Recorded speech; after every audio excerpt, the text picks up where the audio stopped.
Lee? Lee Unker. Yes, yes you are. Thank you. Congratulations. Thank you. Thank you.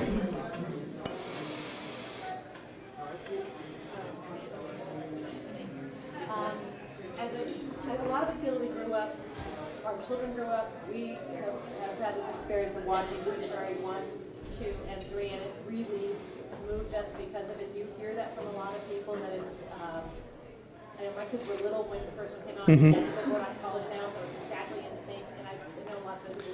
We have been in sync with a lot of families that grew up with the movies and now are sending their kids off to college, and I always apologize to them because the movie kind of socked them in the gut the most. You know, if we had made a Toy Story 3 right after Toy Story 2 11 years ago, I don't think we ever would have told the story that we chose to tell. I think it was because there were so many years in between and we had lived our own lives and were raising our children, and it just gave us a different perspective on life, and a lot of that ended up in the film. So I'm actually thankful that there ended up being such a delay between the two movies. We spoke to you at, over here? Over here? Okay. We spoke to you at the Hollywood Awards and also at the Critics' Choice Awards, and now we're here at the Golden Globes, and this film continues to get accolades and success. When we first spoke to you, you said you didn't necessarily think that people might like Toy Story 3. How does it feel now that this film continues to get so many amazing awards? Well, it's great. I mean, you know, I always hoped people would like Toy Story 3, but I knew from the first moment that John Lasseter took me aside and asked me to direct it that I was going to have a huge responsibility on my shoulders.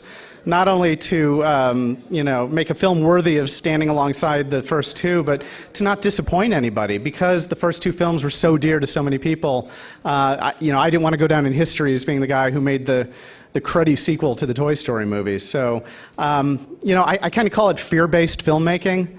Every single day, you know, we were mortally afraid of somehow messing it up, and that ended up being like a fire beneath us that I think helped make the movie better.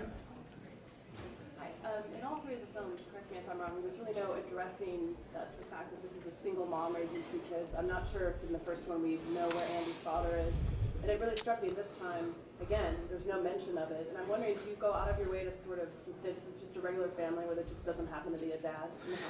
Yeah, we've never gone into the details about the family situation, mostly because we never felt it was important to the story. It just was what it was. There are a lot of different kinds of families in the world, and this is just happens to be the family that Andy lives in.